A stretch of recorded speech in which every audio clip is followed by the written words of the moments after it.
मिश्रा जी के यहाँ पहला लड़का हुआ तो पत्नी ने कहा, बच्चे को गांव के सरकारी विद्यालय में शिक्षा दिलवाते हैं।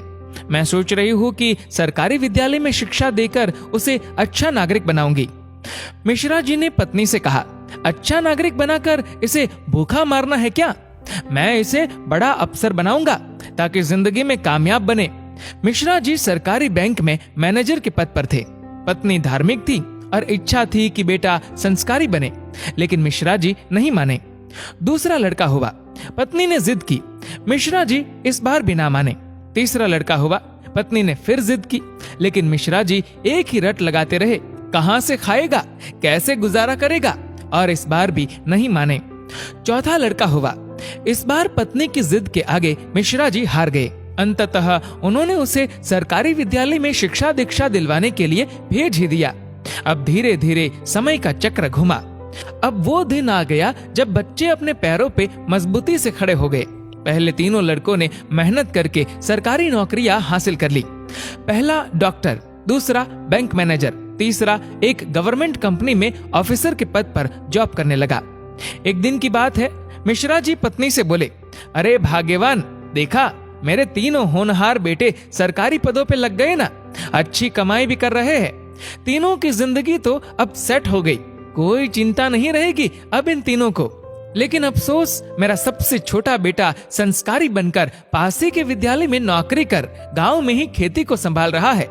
जितना वह 6 महीने में कमाएगा उतना मेरा एक अफसर बेटा 1 महीने में कमा लेगा।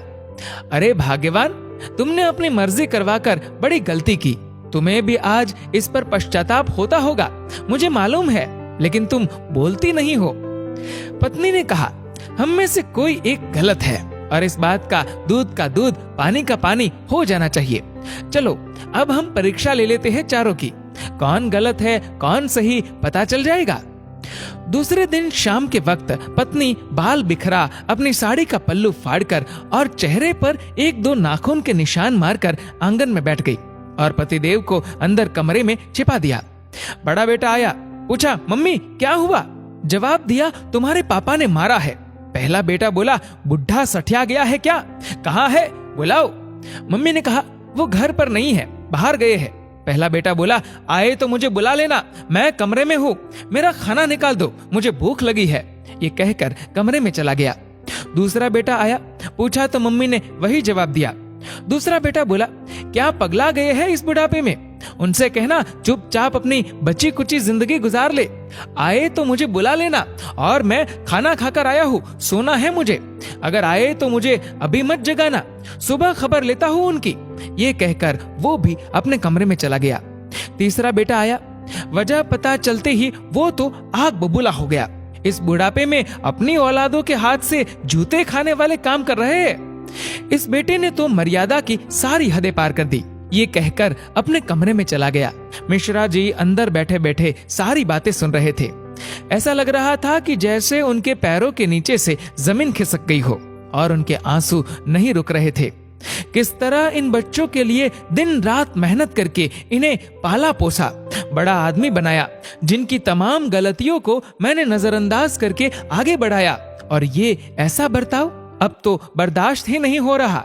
इतने में चौथा बेटा घर में ओम ओम ओम करते हुए अंदर आया। माँ को इस हाल में देखा तो भागते हुए आया।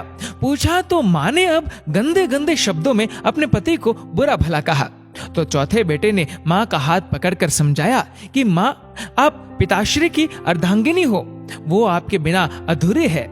अगर पिताजी ने आपको कुछ कह दिया तो क्या हुआ? मैंने पिताजी को आज तक आपसे बदतमीजी से बात करते हुए नहीं देखा।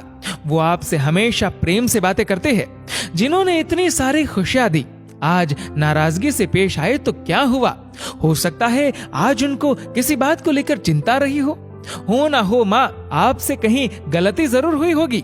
पिताजी आपका कितना ख्याल रखते हैं, याद है ना आपको? 6 साल पहले जब आपका स्वास्थ्य ठीक नहीं था तो पिताजी ने कितने दिनों तक आपकी सेवा की थी। वही भोजन बनाते थे, घर का सारा काम करते थे, कपड़े धोते थे।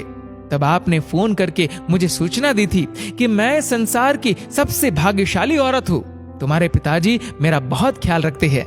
इतना सुनते ही माँ बेटे को गले लगाकर फफक फफक कर रोने लगी। मिश्रा जी आंखों में आंसू लिए सामने खड़े थे। अब बताइए क्या कहेंगे आप मेरे फैसले पर? पत्नी ने मिश्रा जी से पूछा। मिश्रा जी ने तुरंत अपने बेटे को गले लगा लिया। मिश्रा जी की धर्म पत्नी ने कहा, यह शिक्षा इंग्लिश मीडियम स्कूलों में नहीं दी जाती।